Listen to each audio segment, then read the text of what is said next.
Crystal. Hello. Hi. How are you? Hello. Good, thank you. How are you? Good. Good. Thank you all for being very patient. We're working out some technical difficulties. My name is Crystal Morris. I work for the University of British Columbia. I'm the Aboriginal Education Coordinator. And today we're hosting the UBC Youth Circle. And I want to recognize the territory for which the building we are residing right now, which is the Musqueam territory, just to give the traditional respect to the Musqueam people and the Musqueam ancestors. And I want to welcome all of the school districts. As if you're on video conference, you can see the other schools that are participating. In addition to online, we have 8 other schools and individuals participating, so I want to welcome all of you. So in addition to all of you that are there, we have other school districts who are participating by computers, online computers. So today, Circle, we're excited and very honored to present our talented actor and director, William Belleau from Escatum, also known as Alkali Lake, British Columbia. And we want to recognize and honor his community of Escatum. If you can wave over there in Escatum, so everybody on video conference can see you. And just appreciate I appreciate the connection to William. And when William was in high school, William faced every teenager's dilemma of trying to decide what he wanted to do with his life. He had acted lead roles in his school's Christmas plays that I'm sure they fondly remember in Escatum. And he discovered they had a natural talent for acting. His early successes led him to enroll in Acting 11 and 12, and from there he had auditioned for an extra for the Dreamkeeper miniseries. As William stood in line to be an extra for the Dreamkeeper, casting director Renee Haynes singled him out and requested that he read a line for a small role in the miniseries. William read and was booked, granting him his first taste set life as an actor. Following this break, William spent his hard-earned savings from a part-time job and flew to Orlando, Florida, where he auditioned in a talent competition and was awarded a partial scholarship to the New York School for Film and Television. William completed the program in 2008 and was the first Native American person to graduate from this school. William has appeared in a number of popular films, including the Twilight saga, which is very exciting, where he played one of the Quileute warriors. William's other acting accomplishments include the TV series Freedom Riders, the document TV series The American Experience, and the TV series Psych. This year, besides playing a part in Trevor Mack's The Blanketing and The Dancing Cop, William was in the TV series The Killing and can currently be seen in TV series Primeval, New World as Leo John. And so if you would all welcome me, help me in welcoming William Belleau. Welcome to the...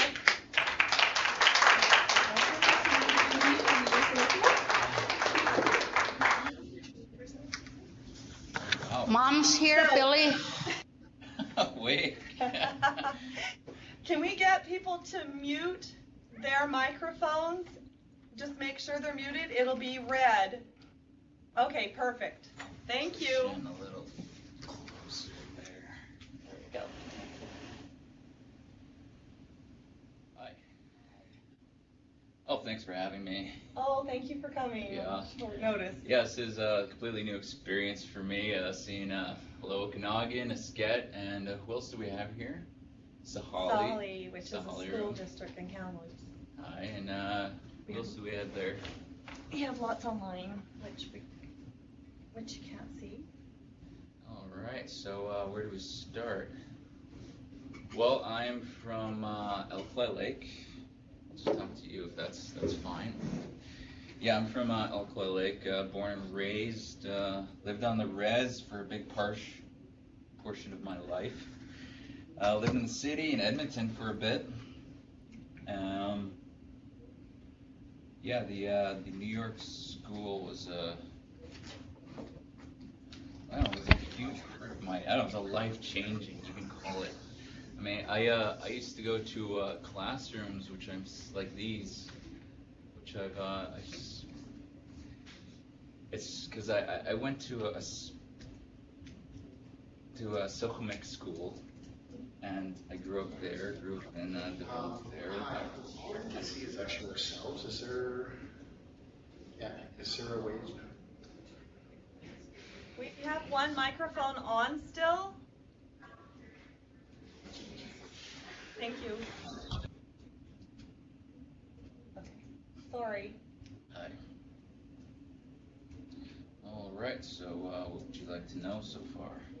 So if you could tell us a little bit about maybe where you started growing up. It's interesting because I've had some advantage to before Irene and some of the ladies in Eskedum actually shared some of your stories about when you were in school. Like in your primary years, leading up to your high school years, you know, kind of the challenges of your personal growth throughout high school and... Oh yeah, in high school I went to Silchomec and I went to Williams Lake, WL. I didn't do, I wasn't the total model student. I didn't know that would affect my goals in the future. There was a certain part where, you know, I had no idea what I wanted, you know. I just knew I was told to go to school and, you know, do this thing, and I know I liked the plays and the performance and the writing, but I didn't know that, you know, it didn't even occur to me that there was a career there. So I was still kicking and screaming in high school that I didn't want to be there, and, you know, the early mornings and getting on the bus and then going to school and everything, and that was a challenge getting there, and being there was another thing because I had to take English, I think I was 11 and 12, and I flunked those. I can't say I did my best, but I found my way when I met this teacher named Mr. Robichaud. He's my communications teacher. He taught me what a verb and an adverb was and what a noun was, and actually sat me down and helped me write essays and everything, and I found that I had a knack for writing, which is something that I like doing even now with screenwriting. I read scripts even now, and now I'm learning that all these nouns and everything, that actions and verbs are what actors use. So it was a funny thing that you know, I've been running from this English and everything until I realized that, you know, now it's helping me today. And I remember CAP. I didn't want to do CAP because I thought it was, I don't know, I just didn't really like it. And I didn't know that, you know, it's ironic that not liking all these things, I was affecting my own future, because when I got called to go to school to New York, I almost didn't get to go because of my I was missing one credit in my high school equivalency.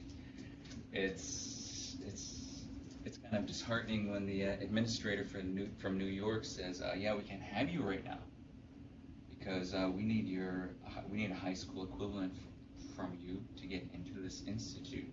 Mm-hmm. So I had 1 month to get a GED. So I had to study my science, my math, my English, and socials. The big thing I was worried about was the math. English, no problem. I can write an essay like nothing, adverbs, verbs, you know, how I feel about something, I'll just write it, paragraphs. You know, I'll write a sentence and then I'll look at the dictionary and I'll pretty it up. And socials, read it, what happened, and then that's it, hand it in. I didn't know that, you know, in high school when I wasn't doing these things, that I was affecting my New York. If I knew at the time, you know, if I knew that my time in high school was going to affect my path as an actor, I would have really applied myself. So there I am. I have 1 month to study for this test, these GED tests. So I remember it took me back to when I wasn't too pleasant with my teachers. And How far back was that? that was back in the late 90s, early 2000s. What grade I meant? Oh, grade 11, 12s. Grade 11, 12s. Whoever is listening, you don't know what's there tomorrow. I mean, I can ask you, what do you want to do? What do you want to do? And of course you're going to say, I don't know. I don't know what I want to do. What I didn't know is I loved something. I loved this acting thing. I didn't know that there was a career even today. My last gig, I got paid $1,700 just for the day. I didn't know that there was something there. I just knew, you have to go to college, get a major in this and that, but it didn't really occur to me. But it starts from somewhere that you love and you're afraid of at the same time. And also, for me, I was really worried about what my friends thought of me going into acting, because I was supposed to go to woodwork and do all this other kind of stuff, and I was like, I don't know, I don't know. Yeah, it's like, I'm just gonna go to acting and see how it is, and I had a lot of fun there. It gave me a taste, and that's when my mom told me to go do Dreamkeeper, to go read for that. And yeah, that was grade 11, 12. So yeah, moral of the story is you don't know what you're gonna love tomorrow and how it's gonna affect you. So I say put everything you can into today, because you don't know what's out there. I mean, I had no idea I'd be moving across the country to New York for 2 years. Wow. A life-changing experience for me, New York. So how old were you when you moved to New York? I was 24. I was, after Dreamkeeper, I still didn't know how to get my foot in the door. I didn't know that, I needed 2 years experience, I needed an agent, there were certain connections I needed, and I got lucky with Renee Haynes, who, by the way, was a casting associate for Twilight. Oh. So that's funny how that went full circle for me. So yeah, I went to New York at 24. It was a scary experience for me. Talk about picking up everything that on the res. My little house over there, that you have to cross a cattle guard to get to my house. That's where I live. Right. And going from that to Brooklyn, New York, where I had to get on this airplane. I remember it was a heart-wrenching experience, because before I left, my mom and my brothers were there to see me off, and it's no one tells you have to leave a lot behind to pursue what you love doing. I mean, I didn't know that, and there's every excuse in the book I tried to make for myself to not go. I'm not ready now. Everything, it's too far. But I had to tell those voices just to get out of here. It's now. It has to be now. I can't wait another year. When I have a goal, I have something in mind. These days now, I know it's today. I have to get it done. I have to get this and this done to get this done. That's the way it was now. But I had to fight myself in getting on that plane. I had to drag myself on that plane to go to New York. It was a 6-hour flight, and I'm there 30,000 feet in the air, and I'm like, oh my God, what am I doing? What am I doing? And that's what it feels like. You're like, I left my res, my safe little res at home, and now I'm going to New York, population 8 million in the city, and I have no idea what's gonna happen. But it was a life-changing experience. I wouldn't trade it for anything. I remember landing in New York, and I landed in the wrong place. I landed in Long Island, New York, which is like landing in Chilliwack trying to get to Vancouver.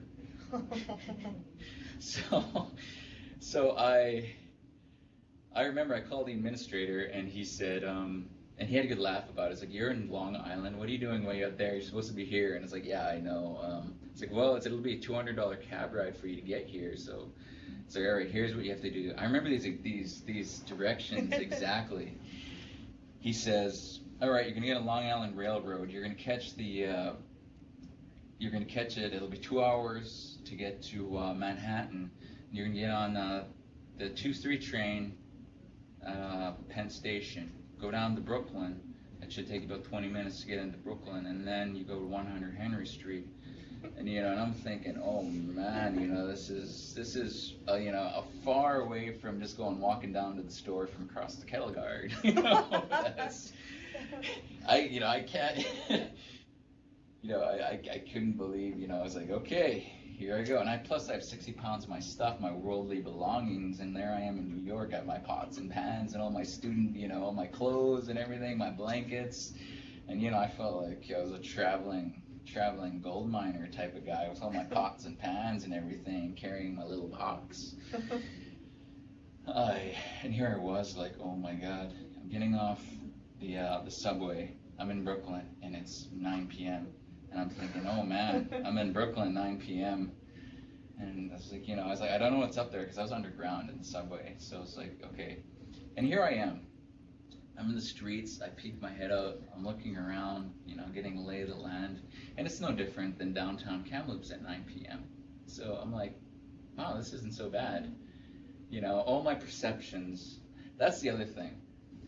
People will say you're going to get mugged going out there, give you all these horror stories, mugged. They were good people out there, they were, I had no idea where I was going, but it's like, yeah, 100 Herod Street's down that way. So I was like, okay, cool, I'll took my stuff from there. Yeah, you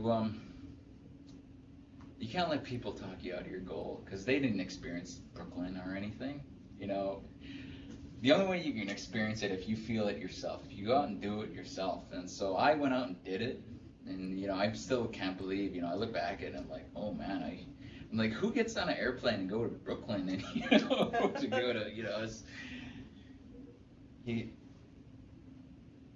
it's I got to the dorm room. And I couldn't believe when I woke up in that dorm room. And talk about, when you stay at someone's place and you don't know where you wake up, I woke up in Brooklyn. And that's when it's real. And it's like, okay, this is real, This is real, I'm following my goal here. And it's already been an unbelievable experience. And I met a lot of my dorm mates, and a lot of them I still know today. And the next thing we're like, okay, let's go to Times Square. I'm like, are you serious? Like, yeah, let's go. It's like, okay, let's go to Times Square. That's a place everyone sees on TV in New York, and so I went and checked it out, and I was like, okay, this is real. All these lights and everything shining at me, and I'm like, man, this is just getting realer and realer, and school isn't even started yet. So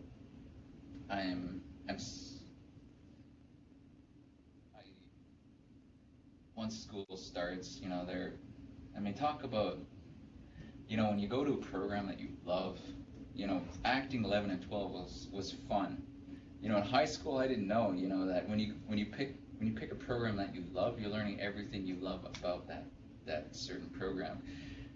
You shouldn't for me, I didn't want to pursue anything after school at the time, because, high school is like, oh, you have to do this and this and this. I didn't know that when you pursue something you love, they're teaching you everything. I got to learn voice and speech. I got to learn this Meisner technique. I had no idea, but the Meisner technique is what all the great actors, James Gandolfini, Robert Duvall, all these big name actors, they learn Meisner, and there I am learning it. And I'm learning movement, I'm learning dance, I was even learning combat for the camera. Really? Yeah, what is that? they're teaching you how to fight on camera, how to make it look real, how to break, how to break the line and everything. So if I stood there and you did something, you could make it look like you were Yeah, I could make it look like you're punching it. I had no idea that skill would come into play just in 2012. I finally got to use that in Arctic Air for my first fights. Well, actually, my second fight scene. Dancing Cop was my first fight on camera. I got beat up by a cop, but that was my first fight. He tased me and he beats me up. And then my second fight was in Arctic Air. It was my first win on camera. So I was like, it's my first fight and win, and I got to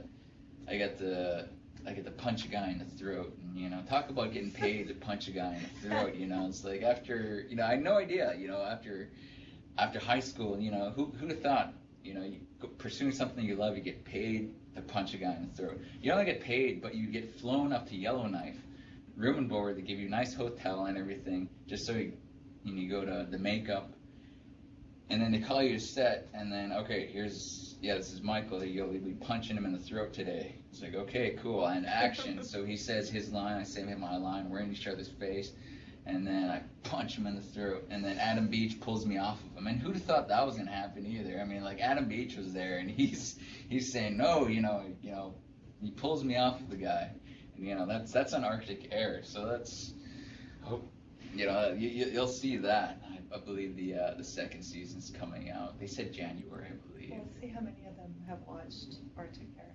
Yeah. How many of you out there, by show of hands, have actually watched Arctic Air? It's on APTN and CBC. There's a few of you out there that have watched it. Yes, how many of you have heard of Adam Beach? He was on Smoke Signals. Yeah, he was a great guy. Uh-huh. Yeah, working with Adam Beach, that was another surreal thing. When I got called, it's like, all right, you're gonna do Arctic Air. Which, rewind, 2 weeks before that, I got fired from my carpentry job. Uh-oh. Yeah, I was getting too much auditions and everything, and my carpentry boss says, yeah, I'm gonna have to go. So it's like, I had a lot of fun doing carpentry, but it's been acting. He's like, well, if this is what you love doing, then you better keep doing it. So I took that as a sign. Oh yes, there's another thing. You see these signs up there as you go along. These little signs. Even your crew boss says, if you love doing it, you should go do it. So you're fired. Get out of here. So I was like, okay. Next thing you know, 6 days later, my agent calls me. Oh, it's like you're booked into Arctic Air. You're gonna be working with Adam Beach. So I'm like, wow, okay. So, I just did Dreamkeeper in 2001. Now 2012. My 2012 has been crazy. Joel Kinnaman, Adam Beach, even Lauren Cardinal in Primeval, who was on Corner Gas. Mm-hmm. And it took me like 2001, over a decade to get here. To finally, keep working, keep going at it. And what kept me going is just love. There's a lot of null moments in between, but when you love something, you keep focusing on it. Because every movie that I saw, I felt this left outness. And one of my buddies said it best. He's like, I don't want to watch hockey. I'd rather be playing it. Yeah, it's like, yeah, that's true, man. It's like every time I go to a movie, I'm like, oh, like. Sometimes I see guys in my type, and I'm like, oh man, I was like, where was I? I wouldn't mind reading for that part. You start thinking about that. Yeah.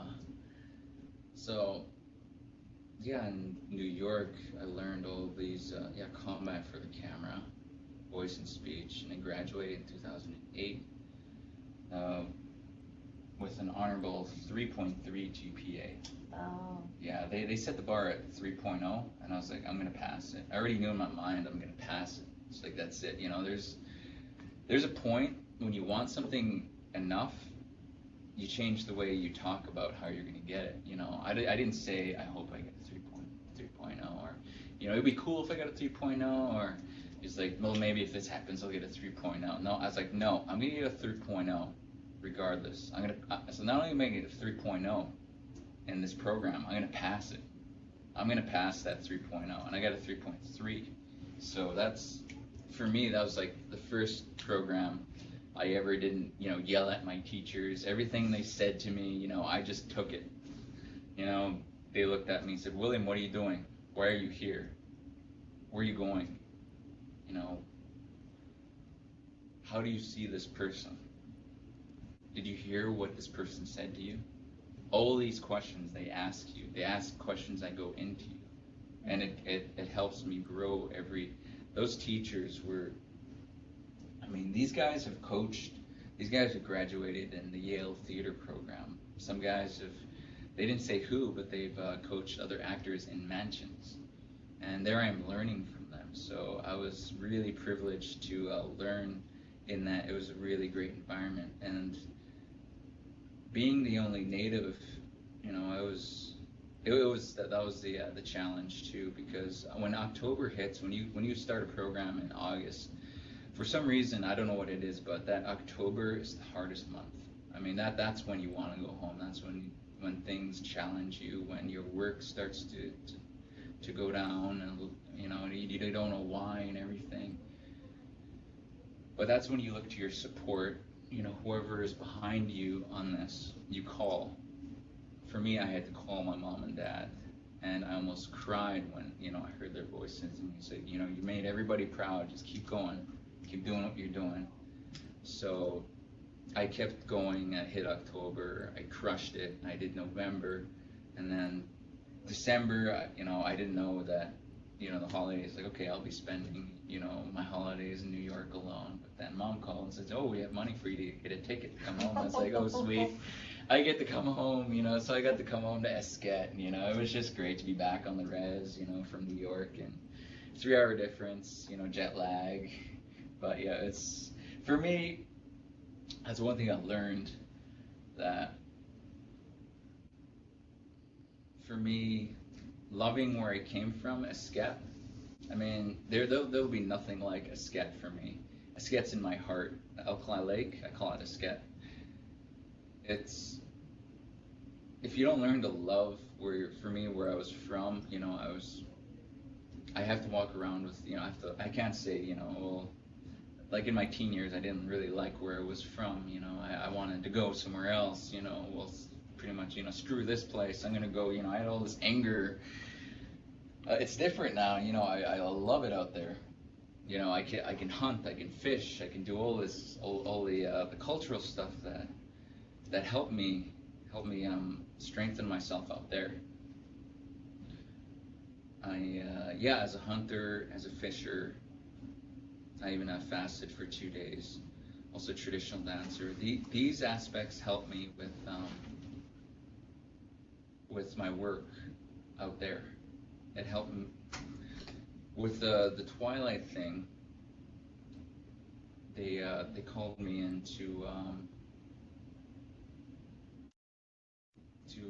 they said, the casting director said, okay, there's a vampire, you get mad, you turn into a werewolf. And I went back to what my acting teachers taught me, and it's like, okay, there's a vampire there.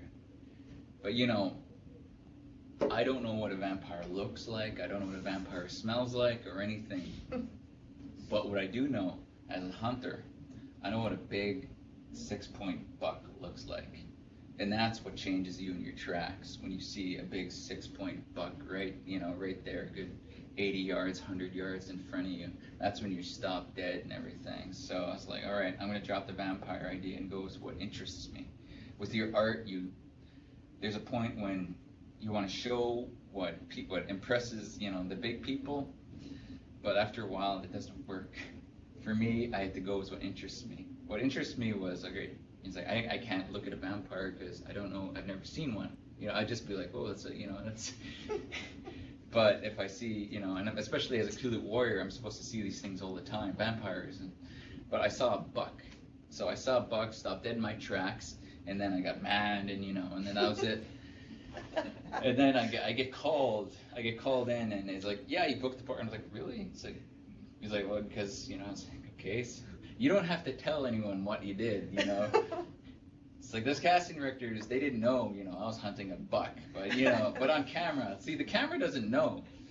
The camera believed, like, yeah, that's a vampire he was looking at, he's hunting a vampire, Like, no, it was a big 6-point buck I was looking at. You watch the movie, I'm like, whoa, like, there's, I had an impulse, put up my hand, there's a, and yeah, I know, that's the kind of exercises I use out there.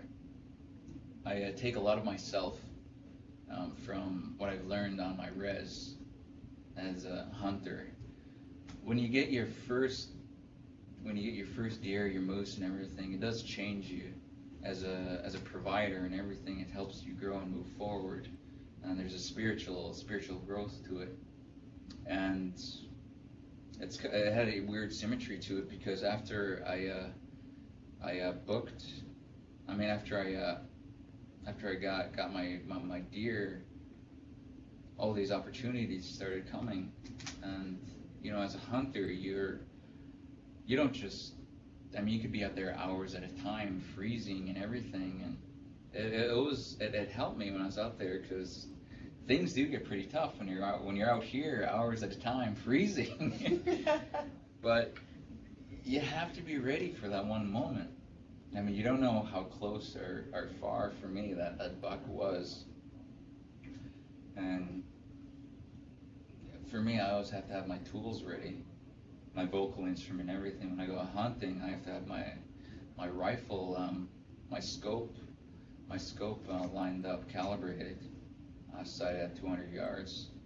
I learned all this stuff about myself, and it helps me move forward. Sorry, your question. Sorry, and I know we're probably all wondering, taking you back to the set, and Okay. working with the actors, did you get a lot of contact with a lot of the actors that everybody knows from Twilight? Kristen Stewart, Robert Pattinson, Taylor Lautner. Did you get any interaction time with them? I got my okay. There is, after I finished, alright, the day shoot is when,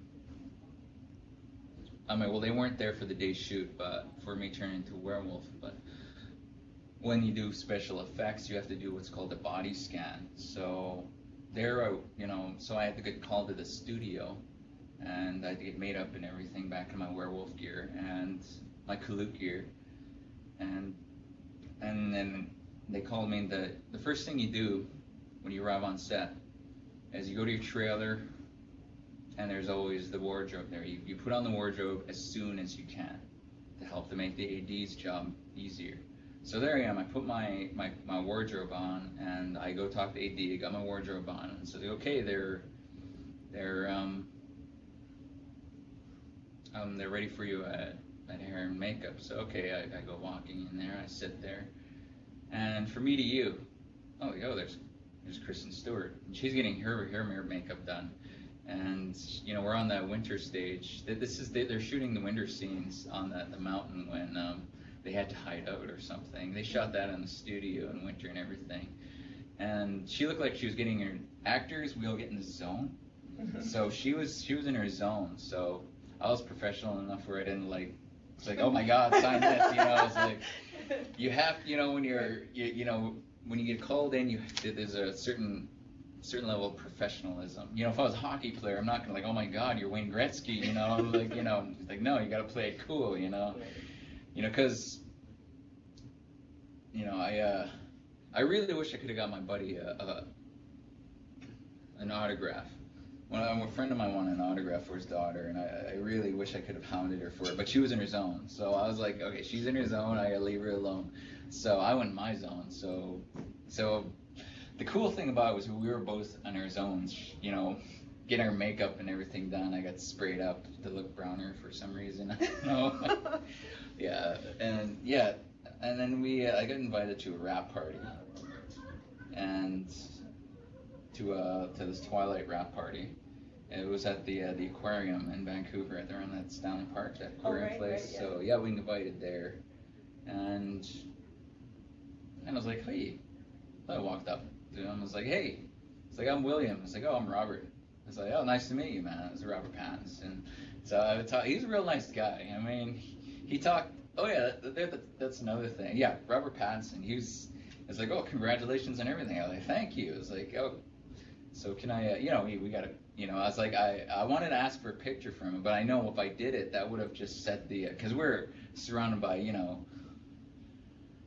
just a horde of teens and everything, and I didn't want to, start the fire. So I was like, of course, every time, when you meet someone like that, you just got to play it cool, because, I'm not a fan, you got to play it cool, so I'm another actor too. It's like, congratulations, it's on everything, thanks. I was like, all right, I'll see you around. I was like, yeah, so that was cool. He's a great guy, really, totally different than what I saw in the movie, and I was like, that's not what he's like at all, When I talked to Robbie, he was really, I've talked to other actors, and they're pretty quiet, introverts into themselves, but Robert, he's really good.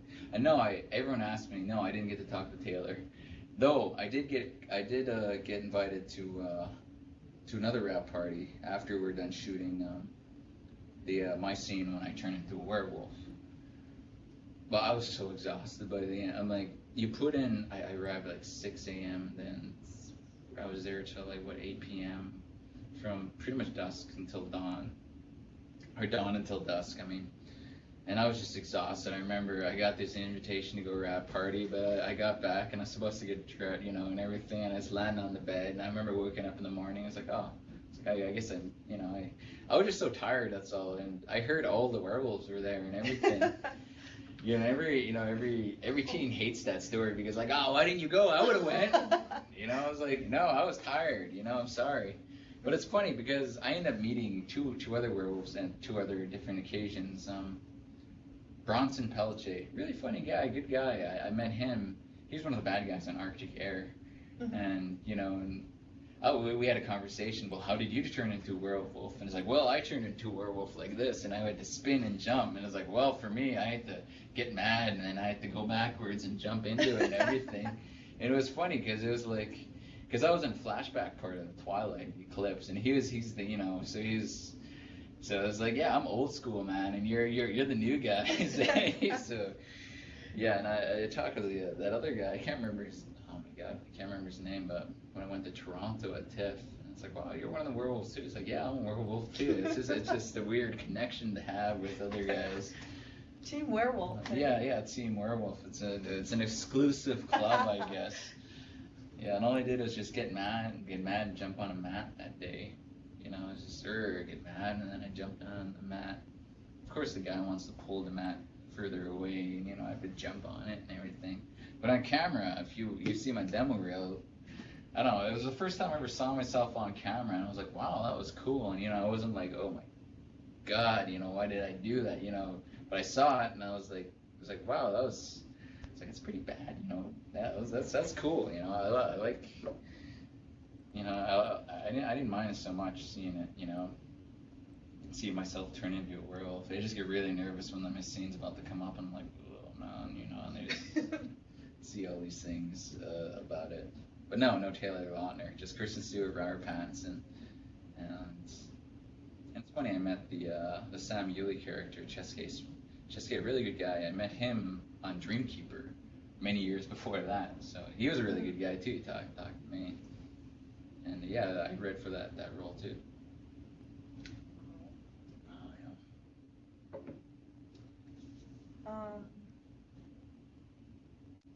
Okay, so what advice would you give to Aboriginal youth who are interested in getting into acting? Aboriginal youth getting into acting.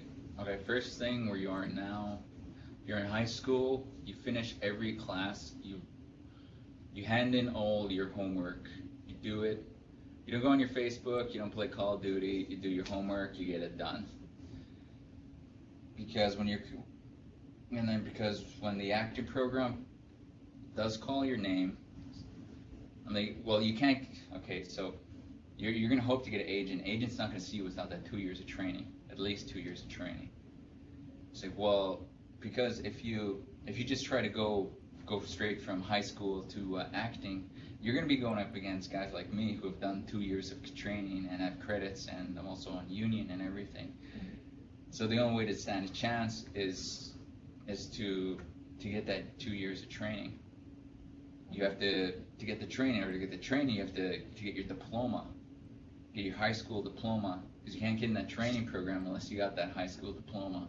So get that high school diploma. So that means hand in all your work regardless of what you think about it.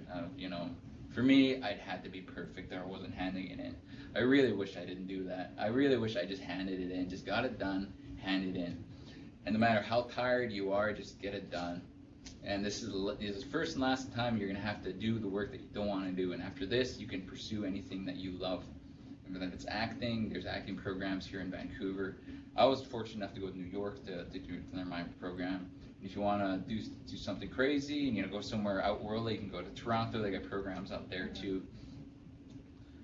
And just you want to go for the program right now.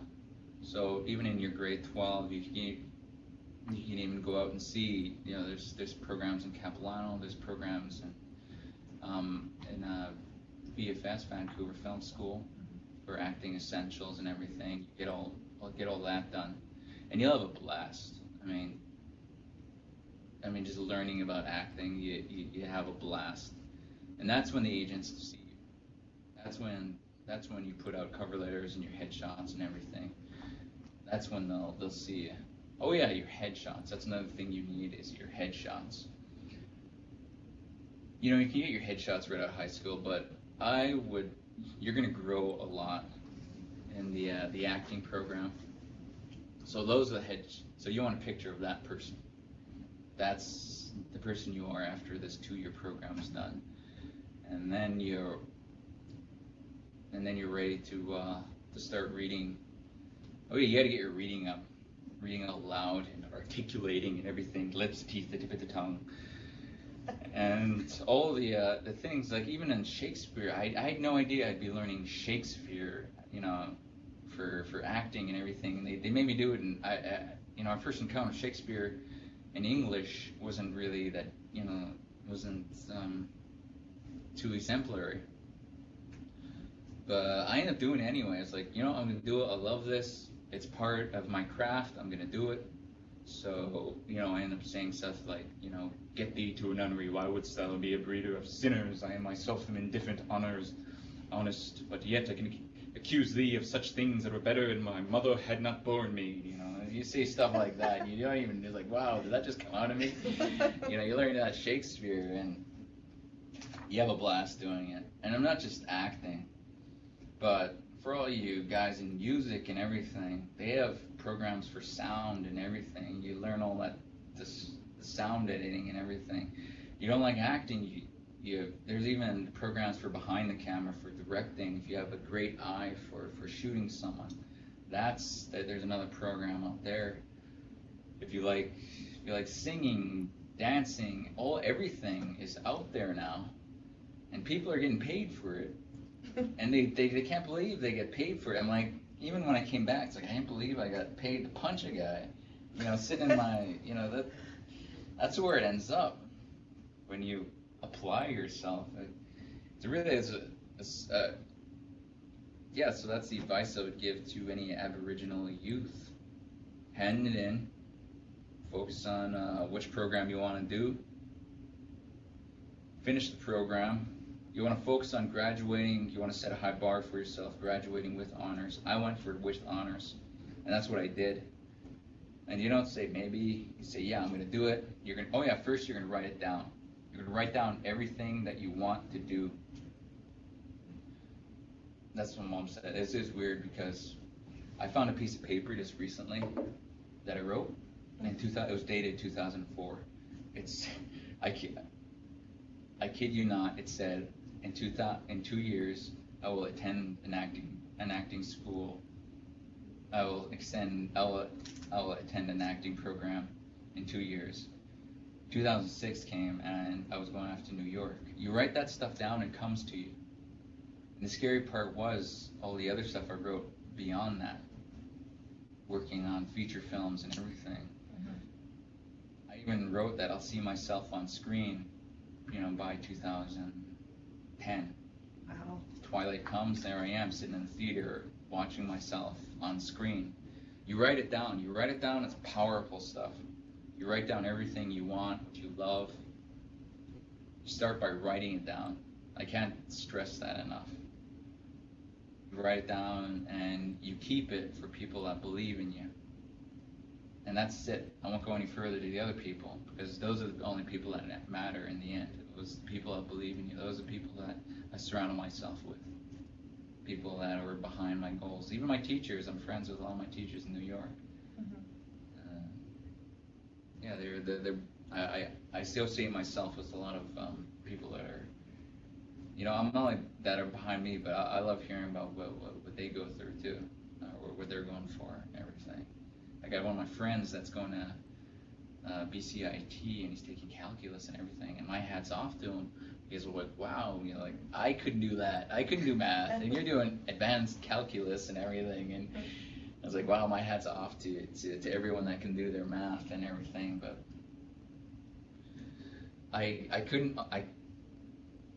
you can't only focus on, for me, I can't only focus on my weaknesses. Yeah, I'm not good at math, but I can write a darn good essay. I can work a close up. I can hunt. I walk around with that. It's all my strengths. Yeah, I have weaknesses, but people are willing to help. If I have a weakness in this math, there's someone that's willing to help me out with it. So it's a matter of asking for the help. Yeah, it's not only asking help, but being willing to accept help. Accepting help. That's another really. So how old were you when you experienced and felt comfortable with asking for help? Because I know I shared my experience with the last youth circle. I learned later, I was back in college before I learned to ask for help. I know in high school somebody told me that's what teachers and First Nation support workers are for, is to ask for help. That would be something I would like to hear from you. When did you learn to ask for help? And if that's a lesson to be learned and shared with all our students and youth participating. Oh, when I learned to ask for help,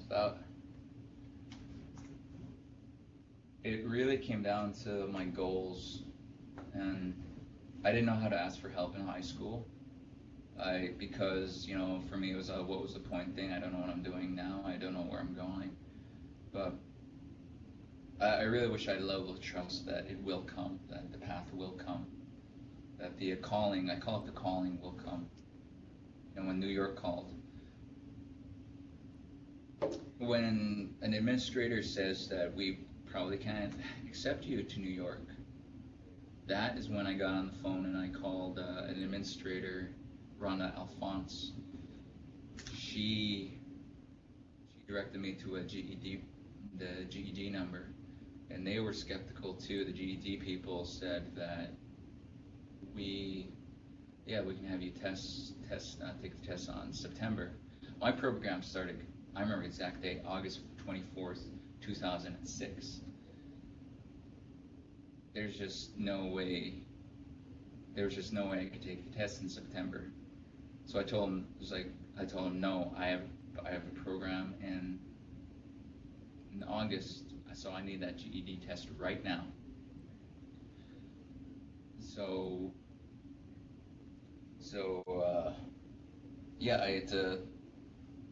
I had 1 month. So this woman, I don't know who she is on the phone. She was in Victoria.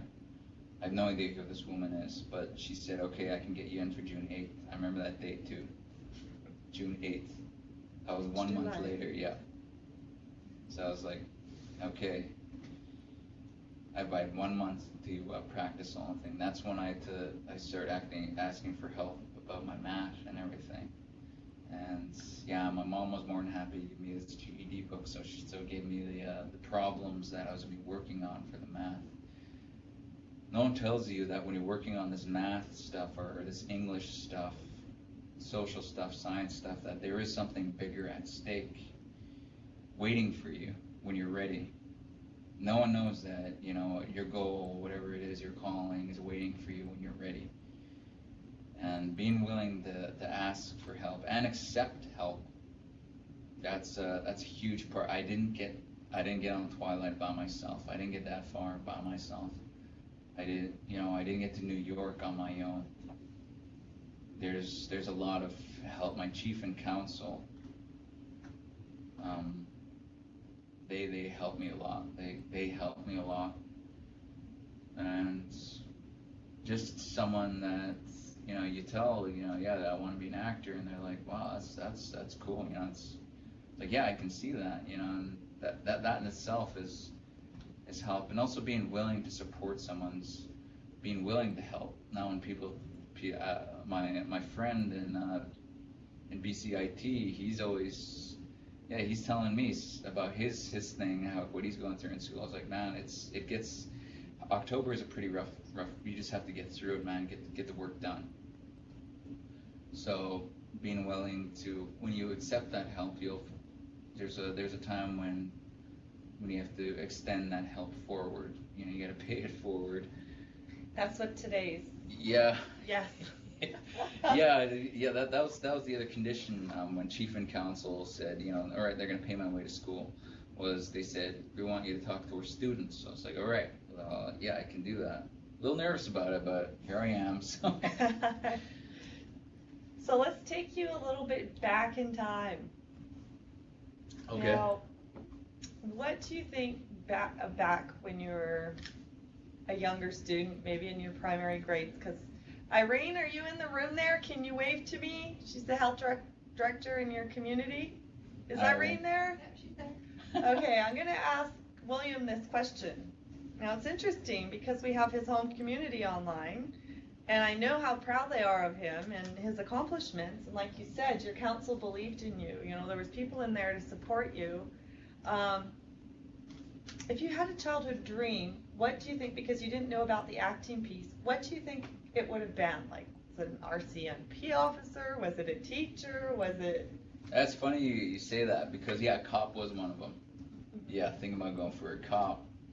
It was, after acting, it was psychology and the cop. Not only cop, but, you know, I watched like movies like SWAT Team. I wanted to go for like SWAT and everything. I wanted to, you know, go that high up. But, you know, RCMP would have been it. But as an actor, I can play both of these. So I'm kind of cheating in a way, you know. Eventually, I have a feeling, you know, when I'm noticing that the actors in their mid-30s to 40s, they end up getting the cool cop roles and everything. So I still feel pretty young yet. So You look pretty young. Yeah. You don't look that old. Yeah. So eventually, yeah, it was RCMP and psychology. I don't know if you've ever heard anybody from your community talk about what they knew. When you talk about your calling, Irene shared a story with me because I was up at the First Nations Health Directors Association meeting a couple of weeks ago when we first made initial contact.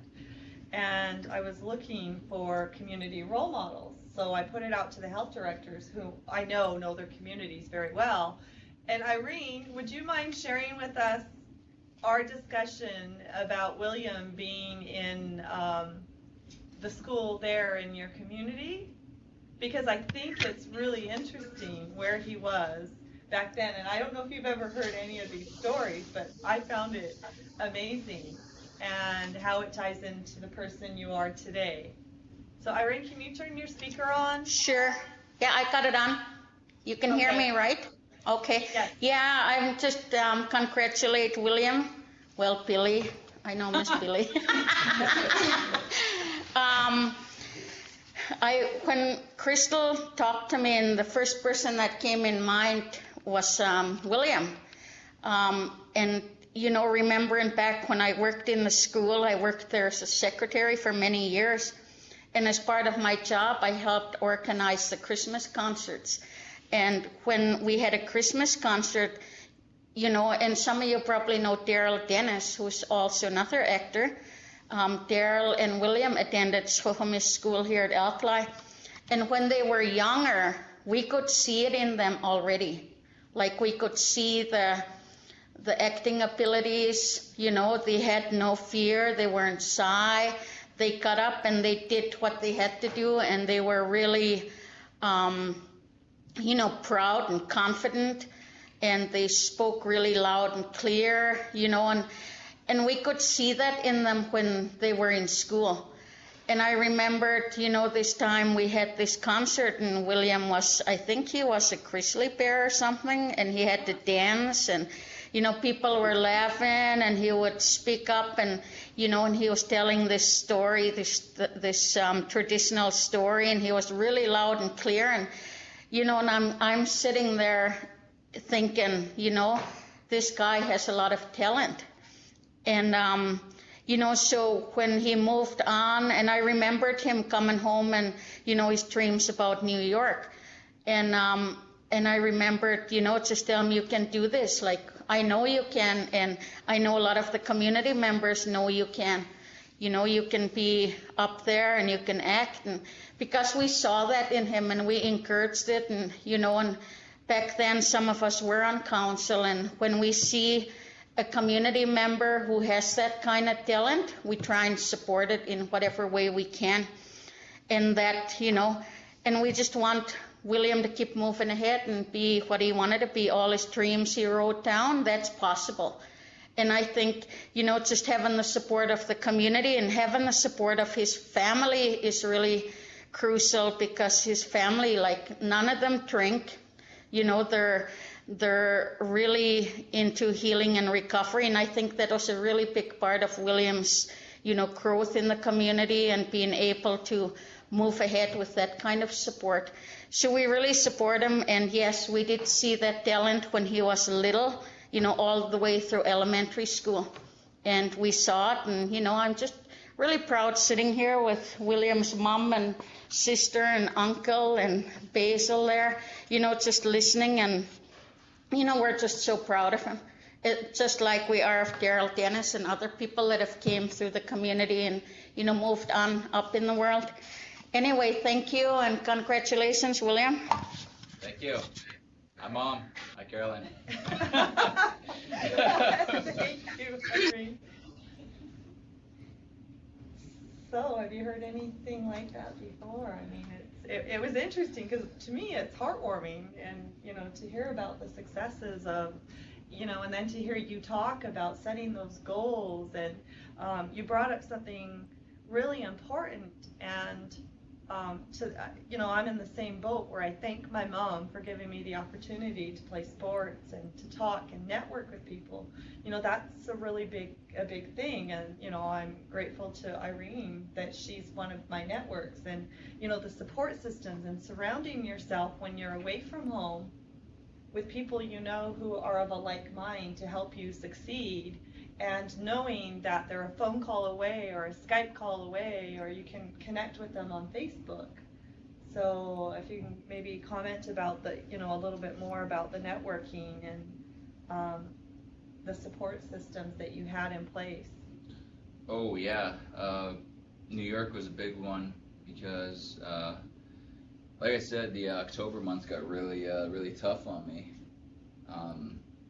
Because not a lot of people got my my esket humor. That's what I love. I still love about, you know, my res is, you know, when I walk through the band office, we all laugh at the same things. But New York was a different taste, because it's a different sense of humor. So I had to, you know, I had to call back home to my mom and my dad, and yeah, they were a huge support line for me. So, and also my family, and a lot of people that were behind me in this.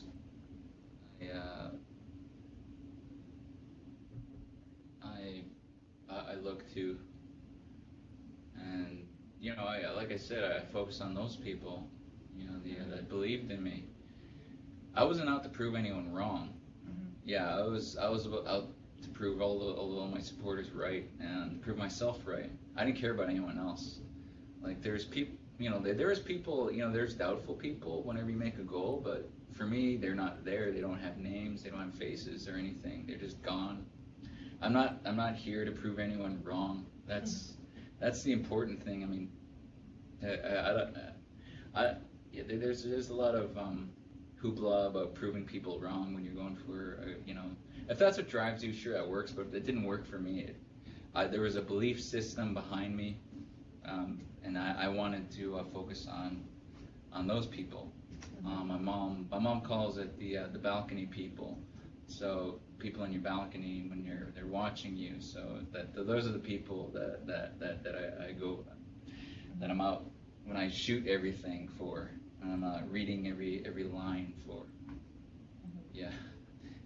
So jumping to where we're at today, because you were filming not only,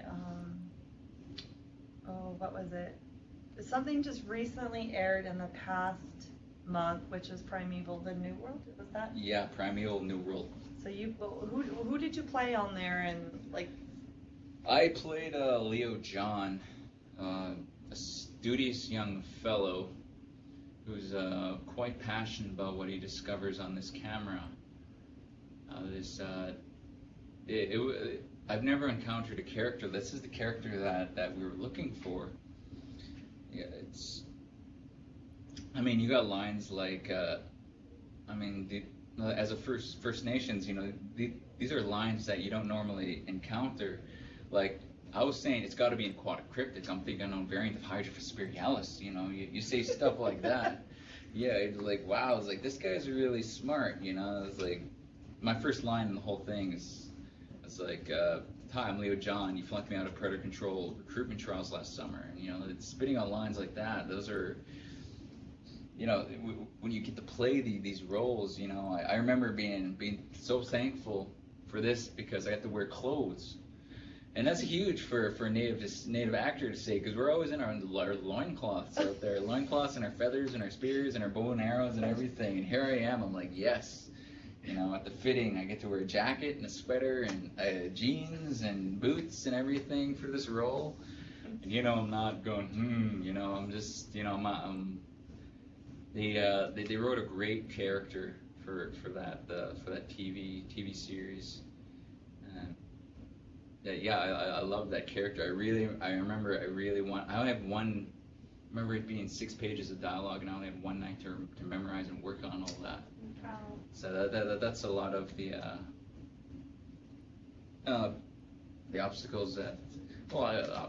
exercises that we actors go through.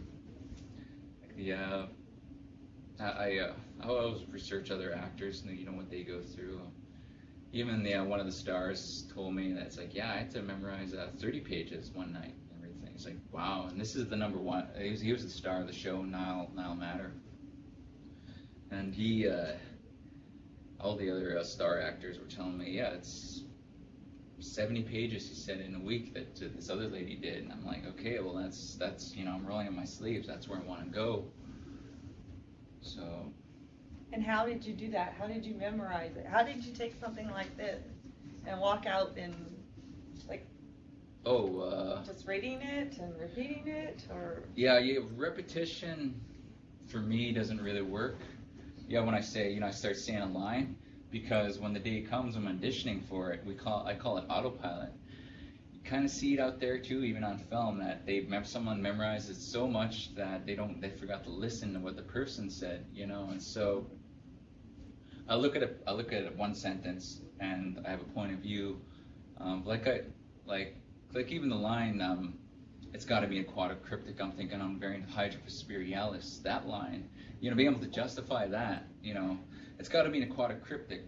And I look that up a dictionary. And what's aquatic? That's something in the water. I got that. Cryptic, that's like a Sasquatch. It's like something otherworldly, something mythical, cryptic. It's got to be an aquatic cryptic. I understand those lines now. So now I can, it's got to be an aquatic cryptic. It's got to be an aquatic cryptic. And then, but then then there's the other sentence that follows it. I'm thinking unknown variant of Hydrophis spiralis, you know, and it's like, what is that? You know, what's a Hydrophis spiralis? So I would, you know, we're lucky where we have Wikipedia and Google and everything. It was like, what's a Hydrophis spiralis? I Googled that. It's an eel. It's an eel. And Hydrophis spiralis is an eel, and I'll always remember that. If I see an eel, it's like, hey, Hydrophis spiralis, you know, now I know. You know, Right. that's, yeah, so now that justifies the line. It's got to be an aquatic cryptid. I'm thinking unknown variant of Hydrophis spiralis. I'm thinking unknown variant of an eel. So, you know, unknown, that's how I get that first line. And then there's one of my acting teachers taught me that the most important line isn't my own, it's what the other person's saying. So if someone tells you don't talk because you're shot in the ribs, you know, I don't say, you know, we got to get out of here. And then he says, don't talk. Say that's a line. You know, if I just say, we got to get out of here, and he's like, don't talk, you know, it's not going to play. But if I hold my ribs and I'm like, you know, we got to get out of here, you know, and then I give him the reason to say, whoa, don't talk, you know, and then that's where, so in acting, you're looking at the other guy's lines, so you can justify how you know how he's going to say it. In hockey, it's like a pass, a one-time pass, you know, for him to take the shot. That's how I see it. Right. So you get to look at the play of how it's going. You know, okay, this is where it's going. So I have to say it this way. You know, if someone says quit yelling at me, then I have to yell that line. You know, don't yell at her. Then that means I have to yell at her. So you know, I can't whisper it at her or anything. It says in the script. You know, the script is, you know, the script. You know, it's something that you can't get around. You have to. This is all the stuff I came back to, and communications and everything. So I had to learn every word. And yeah, that's. And the next thing, I mean, for me, I still surprise myself. You know, I was like, wow, 7. I don't know how I'm gonna do it sometimes, but by, you know, midnight or something, I have those words in me. Oh yeah, what also helps me is GarageBand on my Mack. I record the other person's lines in GarageBand, and then I let it play, and then they'll say, you know, he'll say, we got to get out of here, and then I leave a nice little lull there so I can say my line, and then the computer says its other line, and after a while I can walk around with the script in my hand, and then sometimes I even put it in my iPod, and then I start doing dishes, and I start doing an activity with my lines. So that's one of my little secrets that I do to memorize, you know, a 2 pages. How much time do we have? We're at 2:45. Oh, okay, cool. Looks like somebody's leaving. We have a class leaving, and we maybe should answer some questions then. All right, yeah, there's. So we see one of the schools probably have to leave and catch the bus. We want to ask if there's any questions out there that students would like to ask of William. I can't see in the bottom left. Do you know who that is? There's some hands up in the one classroom. You can turn on your microphone. I was gonna ask what role, like what character was he in Twilight? It was in the third one, the Eclipse. If you remember the scene, I don't know how many have you seen it like a bunch of times? It's like, yeah, it's the third one, when they're all standing around a fire, and they're all sitting around the fire, and then it's like a storytelling. I'm in one of the stories where he's talking about the connection where it all started. So if you watch it again, I think I'm about 30 minutes into it. I'm in the movie for 26 seconds, and that, yeah, for me, that's, I don't know, that's, I still don't, you know. All I did was get mad and jump on a mat, but I wound up in the theaters, and and I get to turn into a werewolf. I'm the only one that gets to turn into a werewolf in the whole movie, so it's kind of hard. It's kind of hard to miss. I also read for that Sam part too. So for 26 seconds, it took you how long to shoot and how long to get ready? Like you said, there was clothes, but then you switched into the werewolf. So how many hours to shoot a 26-second? Oh, we were there in the morning, and I remember we're going into the evening shooting that. So I was on set there. They even thought one guy even thought I was an extra. It was kind of funny. I even had one little moment that one guy grabbed my chair and he said, "Hey, I got to grab this chair for actual talent," because he thought I was an extra. And I was like, "Huh?" I was like, "I'll just let." I didn't want to pull it. Well, do you know who I am? I'm one of the werewolves. Yeah, I didn't want to pull that, so I was like, "Well, I'm gonna let this play." So this guy grabs his chair and he gives it to one of the vampires. And he gets his pat on the head thinking he did a good job and everything. But lo and behold, the director, David Slade, comes up to me and says like, "Hey, William, this is, you know what we're doing today?" He's like, "Yeah, I know what we're doing today." So I'm talking to the director. This guy doesn't know that I'm the actor for the day. I'm one of the leads for the day, to turn into a werewolf and everything.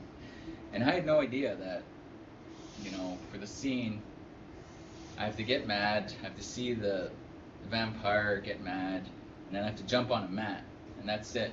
And I jump on a mat. But in the movie, I see the vampire, he kills all my people, and then I look at him, and I get mad, and I turn into this werewolf.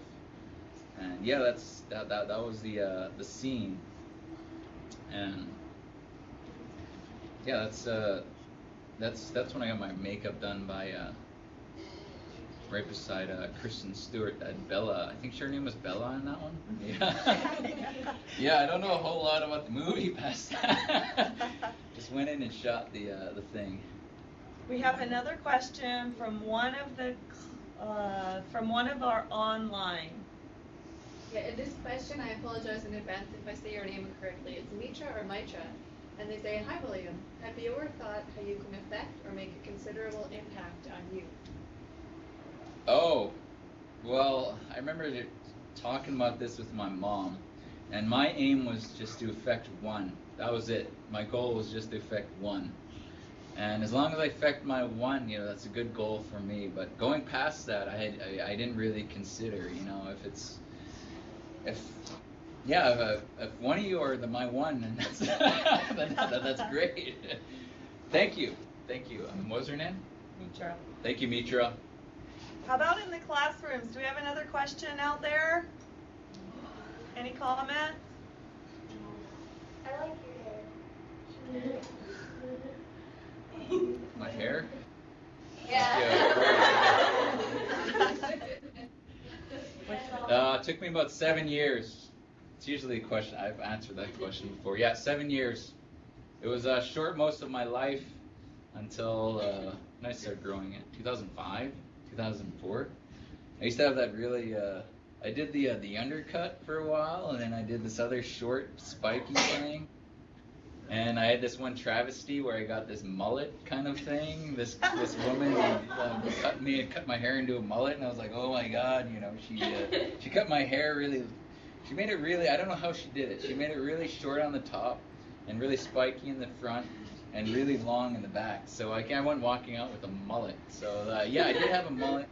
I also had the highlights. I did the highlights in high school. I did the brown highlights, and it was all spiky and slick back and everything. That's when I was cool, and yeah. But then I decided, it's got to grow. After a while, it just got too bushy and everything, and I finally managed to get into an elastic, and it hasn't stopped since. It's like, wow. Yeah, it's like long. great.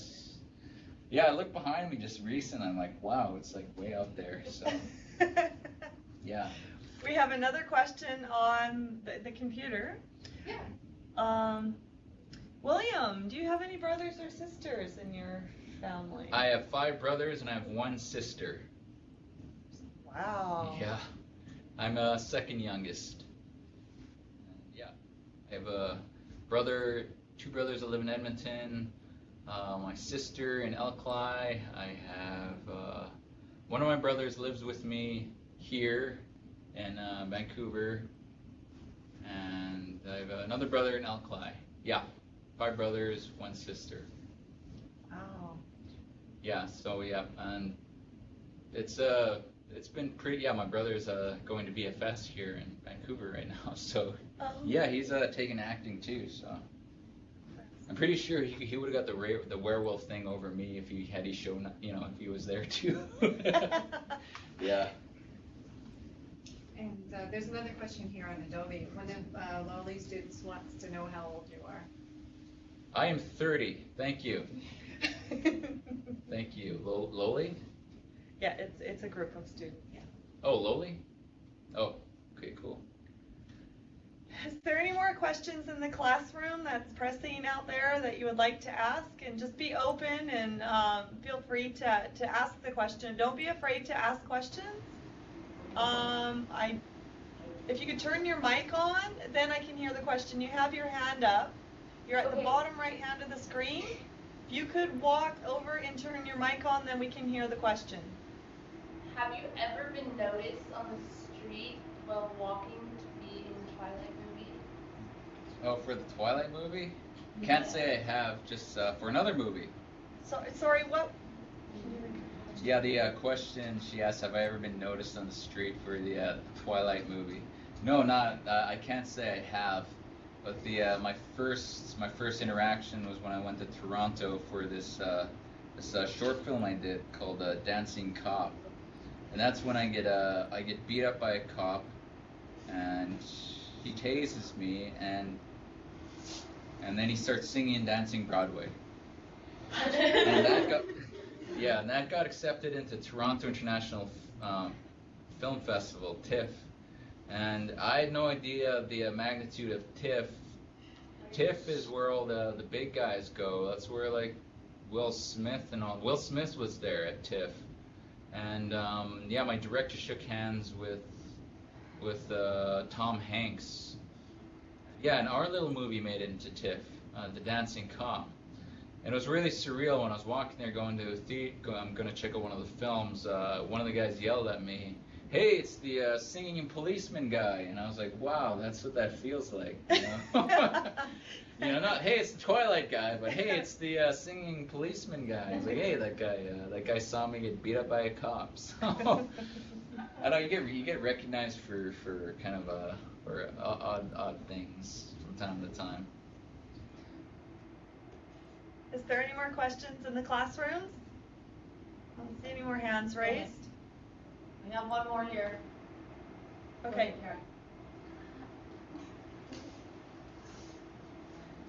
Why did you choose New York and how did you afford your acting classes? How did I choose New York? Why did you choose New York and how did you afford your acting classes? Oh, how did I afford my acting classes? And why did you choose New York? Okay, why did I choose New York? Okay, I remember I had this conversation with my mom. My mom said, it's like, I have a son in Toronto, I have a son in Edmonton, and then she looked at me and she's like, where do you want to go? I said, I'll take New York. And that was really weird because you put that stuff out there and it comes to you. And I wanted to be the best. So New York is where the best actors learn. So, I looked at LA and I looked at Vancouver, and I went to this acting competition in Orlando. I had to fly to Orlando to go, which was a scary experience in itself. So I had to fly over to Orlando, Florida, and I went to this acting competition. And they called my name at the end. They said, and the partial scholarship for New York School for Film and Television, William Belleau. And that's, so when I can't say I officially chose New York. It was more of the New York chose me. When you want to learn something, it comes for you. When you put it out there, it comes for you. Regardless if you're ready or not. For me, I can't say I was ready. I don't think I ever would have been ready to go to New York, but I went anyway. And I feel a lot more confident when I step on a set now. When I step on a movie set, I know exactly what to do once I get there, what I'm going to be doing for the day. I'm going to know my lines, how I'm going to say them, how I'm going to work the close-up, the mid shots, the two shots, the master shots, all of those. So yeah, New York chose me. I can't say I officially chose it, and it's the way things work out. You put something out there, you think about it enough, it'll come for you. You'll be scared to death, but you have to do it. That means if you're scared, it means you have to. You just have to. That's all I can say about that, really. Okay, we have a question from one of the classrooms, and it says, my name is Deborah. I'm wondering if you have any kids of your own. No, I don't have any kids, Deborah. I knew for a fact that I'm going to have kids, and so I wanted to establish a foundation for my kids to grow up in. So I decided to pursue. I had a theory, which I'm working out. I'll let you know eventually how it works out. I have a theory that I want to put to test, that when we make things too easy for ourselves, it makes it harder for our kids. But if we work hard on ourselves and our own development, it makes it easier for our kids. So that's my theory. So that's what I'm working with right now. I'm making things really hard for myself. New York was a really difficult thing to do. Vancouver still has a lot of its challenges and everything, but 2012 has been a really great year for me. So no, I don't have any kids as of yet. I'm eventually, I've considered the thought, but right now it's I'm focused on this career thing. So yeah, it's a great question, by the way. It's a great thought. Yeah. That's great. So Leanne Rogers is asking us, what was your experience like in Twilight? In Twilight, my experience. Okay, I got to this. All right, starting from, I had to wake up 4 a.m. for that day. Like I told you about the audition. Yeah, I booked it, but my call time was, I believe it was. I remember I believe my call time was 5 a.m. So I had to wake up 4 a.m. I had to drive up to North Vancouver, and I had to drive to the set. I remember the sun wasn't even out; it was dark. So I had to park my car there, and then this big van came up, and then we all got in the van, and one of the ADs. Like when you're an actor on set, all the ADs know who you are, they know your name. So they asked him, "Are you William?" I was like, "Yeah." So I got in the van and they drove me to the set. And once you get the set, the first person that you report to is the first is one of the ADs. It's either the second or the first assistant director. I call him the first AD. They walk you over to your trailer, and then you put on your wardrobe, and then. I went in my trailer, put on my wardrobe, and then and I know right away I have to go to hair and makeup right away. So I go to hair and makeup, and they do my hair, and they spray me with this brown paint. It's this spray. I can't remember what it's airbrush. Yeah, they call it an airbrush. And they all these nice makeup ladies. There's always an AD that peeks his head in the makeup trailer, and he says, "Hey William, breakfast is ready. Do you want something?" And I always like, "Do you want a coffee or something?" There's always an AD there to make you feel comfortable on set. So I used to be shy in Dreamkeeper about asking for that stuff. I'm still shy about that stuff. But these days I'm like, yeah, I'll get a breakfast burrito, sausage burrito, and coffee, 2 cream, 2 sugar. I can say that now. I'm not shy about it because I need to be focused on they need me to be focused on getting my hair and wardrobe on. So yeah, I got my hair and makeup on. I got my breakfast burrito, got my coffee. So yeah, I'm happy there. And then I go to my trailer. I wait in my trailer because they're shooting. They're usually shooting Masters or they're shooting something else that doesn't involve me. So I usually go in my trailer, and sometimes I've been in my trailer till like 2 p.m. before. I've gotten a decent nap in my trailer, and you just sit there and you chill out until you get called to set. Sometimes you're sitting there waiting for 15-20 minutes. But I remember I got called in about 11 a.m. So yeah, I was in my trailer for a good 2 hours. I remember at that time I remembered to bring my own pillow. So I brought my own pillow. I got a good nap because I was awake at 4 a.m. So I got a good nap in my trailer, and I called the set. So I'm barefoot for the day, and it's September. So you can imagine what the weather's like in September. I'm shirtless, barefoot in the scene. My hair is down. So first thing I do is I grab my coffee to keep me warm and keep me awake.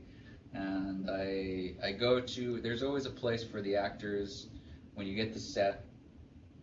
There's always a place, like a little tent or something. It's pretty cold out because I was shirtless, and they give you what you call the cozy coat. Cozy coat is pretty much a winter jacket. So you put it on, keeps you warm, and you get the set, and you wait there. So it's a lot of waiting. You hurry up, you get this done, and you wait on set. So I'm waiting in my little tent there. That's when one of the assistant directors takes my chair because he thinks I'm an extra. And I have to take that with a grain of salt because he's just a young guy too, so I'm gonna let him slide on that. So, but his mouth drops when he sees me talking to the director, and he doesn't lock eyes with me for the rest of the day because he knows he just took an actor's chair, and I'll let him stew there. So, I get called to the scene. They always have a mark there. There's always a stand-in sitting there. A stand-in is the guy that they point the camera on until I get there, so they can get the lights figured out and all the sound options. I get wired up. Sometimes I get wired up. They put a microphone on me, but this time I was shirtless, so they have to use a boom microphone. So I get to the set. I have my mark. I have to start here. I have to walk. The director tells me you're gonna be walking there, and then I turn in, and then I go here. I see the vampire. I get mad, and then I jump into a mat. And he says, you have 3 cameras pointing at you. You got a camera pointing at you right there on top of you. You got a camera pointing right there and right there. It's like, okay, so as a professional, I learn all this stuff in New York. My first question is, which one do you want me to play to? He says, I want you to play to that one. What about that one? And he says, no, just so you want me to ignore that one. I say, okay, I'm playing to that one. So you find out what the AD's name is, Pete. It's like, all right, Pete, how's my eye line looking right there? And he says, it's great. It's like I was actually say right here, my eye line's looking good right there. So it's like, okay, so that's good. So once I get here, I look right there so I can get mad, see the vampire. But if Pete says, no, that's a little bit too far to the left, move it to the right. So I have to move it to the right there. How's that, Pete? And he says, perfect. It's like, okay, so I have to hit my mark, go right there, get mad, turn to werewolf. And then, yeah, I'm shirtless for the day, so I'm freezing outside. They put these pads on your bare feet so you can, these like sticker pads on your bare feet so you can walk around. And yeah, I meet with the vampire. He's a great guy. We have a conversation about life and philosophy and my path in New York and everything. But on camera, I don't like him. I hate him. I want to tear him to pieces. But when they're getting the shots set, me and him are just good buddies. Me and the vampire, we're talking and we're laughing about everything. So yeah, that's and by the whole end of the experience, and then I see him wrestle this werewolf, this white werewolf. They're gonna put in post production into it. So yeah, by 5-6 p.m. I'm just exhausted, but they still need me. They need me to do the vocals for ADR. So they bring a boom microphone, and I have to talk into it, or they have to say whatever lines they need me to say, or growl or something. At this point, I had to growl, I had to go, all these different ways you can get mad and turn into a werewolf. So yeah, and I got this invite to go to a rap party. Didn't go, too exhausted, and yeah. Well, maybe I should have. I heard all the other werewolves were there, but I was just. I got home and I've been awake since 4 a.m. and I didn't get home until 10 p.m. So that was my day for Twilight, and yeah, they called me in for special effects to do the body scan on another day. Yeah. That's quite the experience in a day. Yeah, that's my day in Twilight. Okay, let's take one from them. Okay. So Hallie, did I see a hand up there? Yes. Okay, Yeah. in the checkered shirt. Do you have a girlfriend? Yeah. Sorry, yeah, I do. Well, we did However, get that. my brother does not, and he's in acting school right now, so just FYI. Well, William, my name's Jackie Yamelst. I just wanted to thank you for your time and thank UBC for letting us in on the video conference. Unfortunately, our girls have to get back to class, but we just wanted to say Coach Jem. Coach Jem, wait, where are you from? We're up in Kamloops? Chippewa territory. Oh, wait, Oh, man. Yeah, Baruch.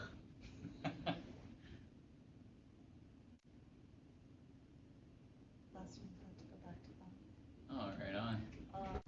But we still have some online. We All still right. have some classrooms online. All right. And Jesse asks, of course, you said you've been shy before asking for things. And then the second part to that question is, what kind of advice would you give someone who wants to help make changes in the world for Aboriginal youth in or from care? From care? Yes, in or from, out of, out of. I think they're asking Ministry of Children when children are in foster care. Oh, okay. Well,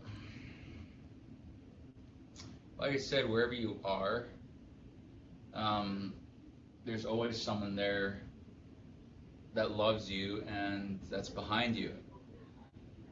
You pick something, you want to make a difference. What was the question? She wants. What kind of advice would you give someone who wants to help make changes? So if she is the person that's wanting to make changes for these children in care, what one piece of advice would you give this person? Well, for me, I mean, it's so cliche, but you're the first one that changes. So for me, every change that I want,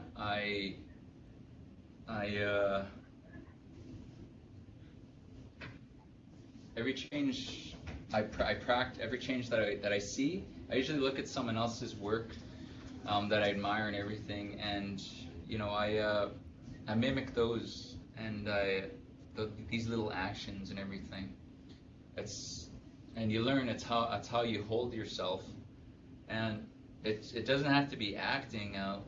I mean, any kind of practice that you pursue, as long as you're focused on your practice and your craft. Well, regardless, I love calling it a craft. What you call, whatever it is. It could be singing, anything, as long as you pursue it. I learned something that when you follow a great path, a positive path for yourself long enough, you follow a great path for yourself long enough, you turn around and there's people following you, and that makes you a leader. So you don't have to try to change people. People will eventually follow you. So you pick a great path and you follow it. It's simple as that.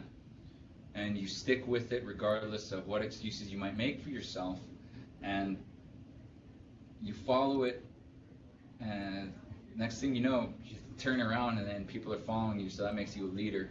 And that's how I believe you make changes. Yes, thank you.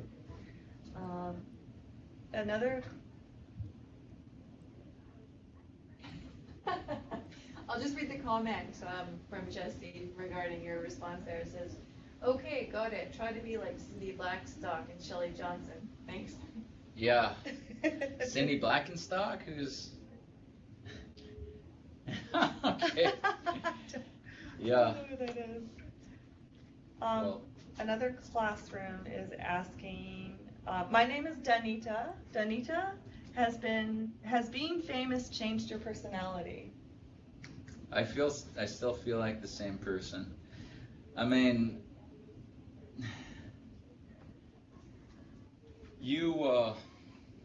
sometimes you know what you're worth on set. Like you can't, I divaed once for something on set, and I was on the set of Giant Dancing Cop, And I couldn't believe I divaed for hot chocolate because I was freezing on that set because all they gave me was a sweater and I get beat up and I was laying and there was frost on the ground, I remember. So that's, you know what you need for the day and you're entitled for that. I needed hot chocolate. It was so cold, I remember that day, that everyone was wearing winter jackets, but I was just wearing something as thin as this.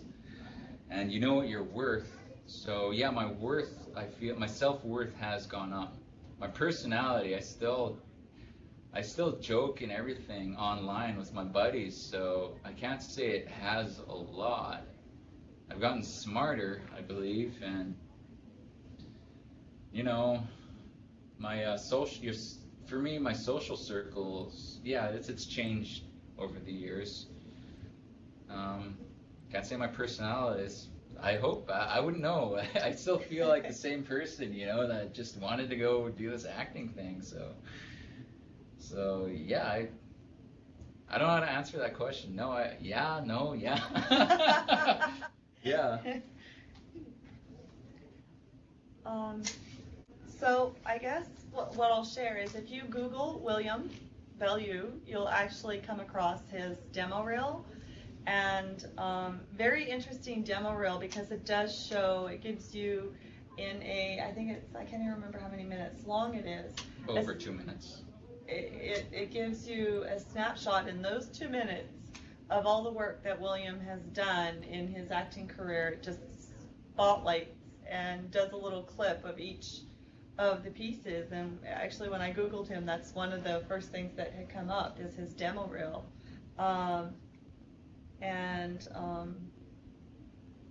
Who put that together for you? It's really interesting. You're going to have to do a Google search of William.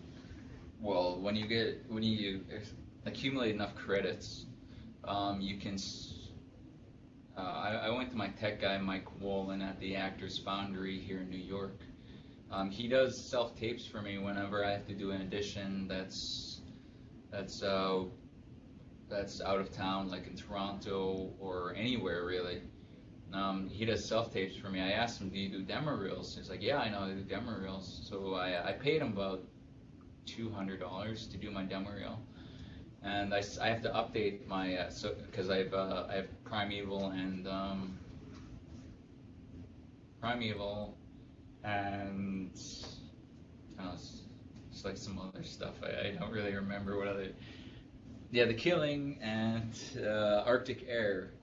Yeah, those are I need to update, but every time I have to update it, he says it'll cost about $50. So that's that's how I do my and he sends it to me, he emails it to me. I download it to my computer and I put it on YouTube or I put it on my my casting workbook site, my profile for when I audition for things. As we're closing up, is there anybody who has any questions? Is that hand waving there in Eskedum, or is that just somebody waving? Is there a question there? Yeah, we got one question from Nathaniel. Hi, I'm just wondering who's your brothers from Alkali Lake? Yeah, I have Rennie's out there right now, I think. I think he's my my only brother around there. And Jabba's out here with me. David's in Edmonton. And yeah, Jeff's my brother Jeff's here, and Todd is in Edmonton. Yeah, I only have Rennie's out there. And Carolyn's sitting behind you, my sister. Yeah.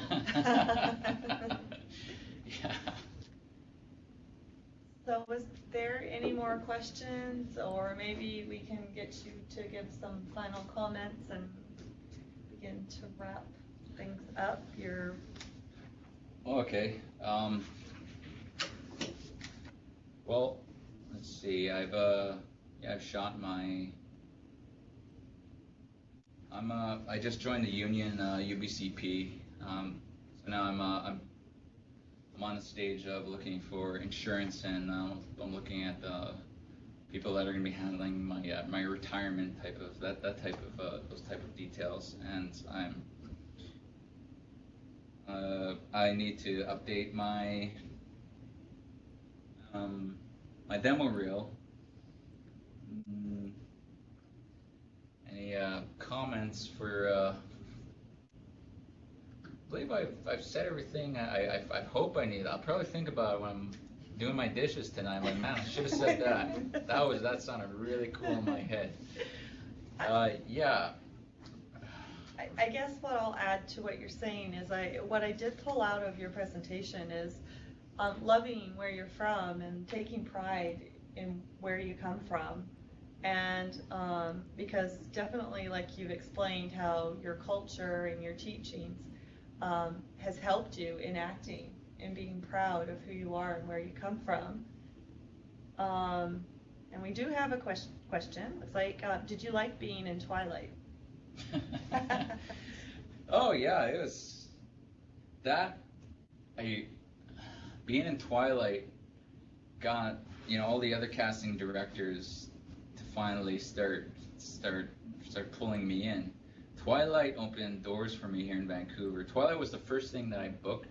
I lived in Vancouver for 7 months, and then I booked Twilight, which isn't something that happens. That's supposed to take years to get your first feature, or even I like being on it. It's. I still haven't seen the last one that just came out. I gave a look at the Eclipse. Yeah, I liked it. You can say it. Yeah, I liked it. It was a good learning experience. My first time working with special effects and everything.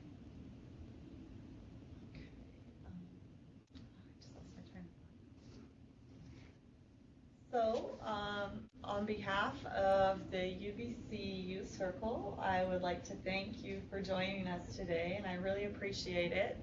And we really appreciate it here at the university, sharing your story, sharing, tying everything together, your acting, your career, your personal life, and sharing that piece of it about your family and your girlfriend. And we definitely appreciate your honesty and openness to answering those questions and your experience. Did you ever have a blooper moment, and could you replay that blooper moment?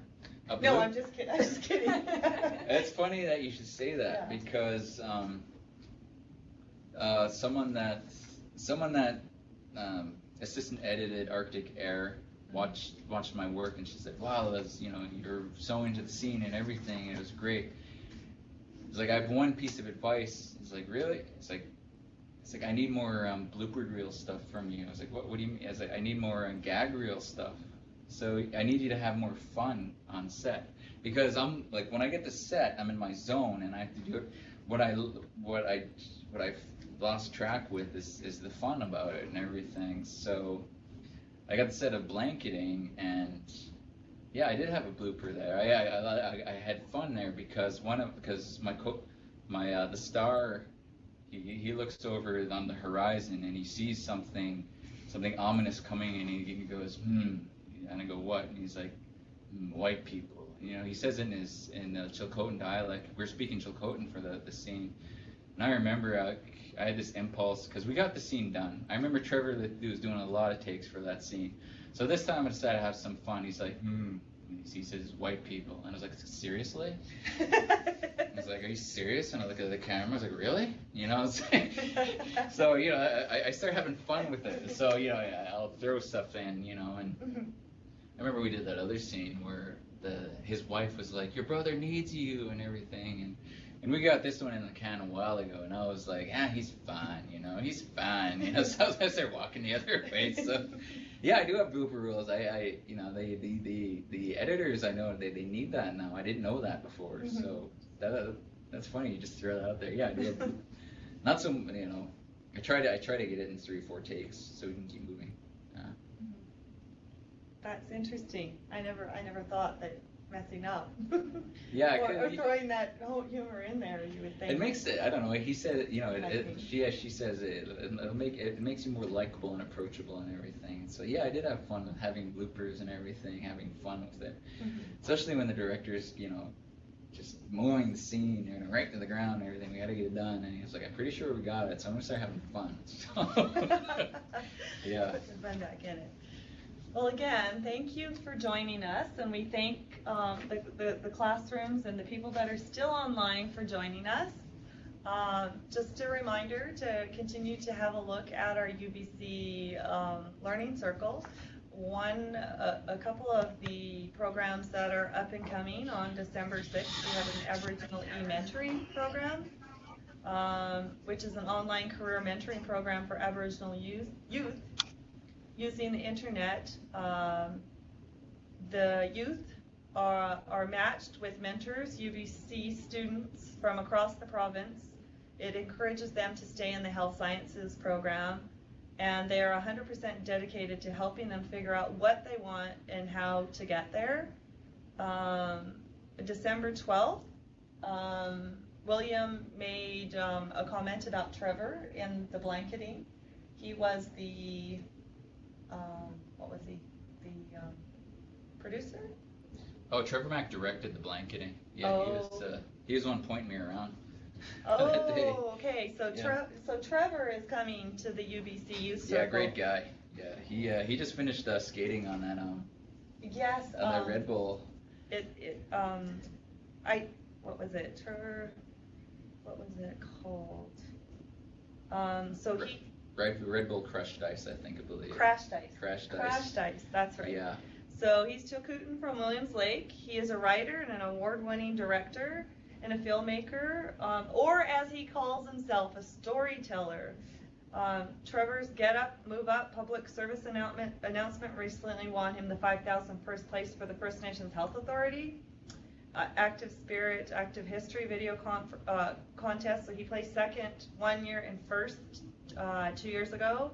And he attends the Motion Picture Arts degree program at Capilano University here in Vancouver. And he's a great guy, another, in the acting world, producing and filming. So he'll be here with us December 12th. Yep. And on January 10th, we asked one of the schools wanted to hear about how other schools or other school districts are talking about the Aboriginal, the We to Me program. So there is a school that is out there in Coquitlam, Port Coquitlam, who are coming to join us on January 10th and talk about their Play It Forward, where they fundraised and bought sports equipment for another First Nations community that was in need of new sports equipment. And this year they fundraised again and are actually going there to visit that community and bring the equipment to this chosen community. And they're also bringing that community back to Port Coquitlam for a visit. So we have a pretty good lineup for December and January, and we hope to see you back with us and joining us. And we really hope you enjoyed our session today. And again, thank you, William. Thank you for having me. Thanks, Crystal. Thank you. Thanks, William. You see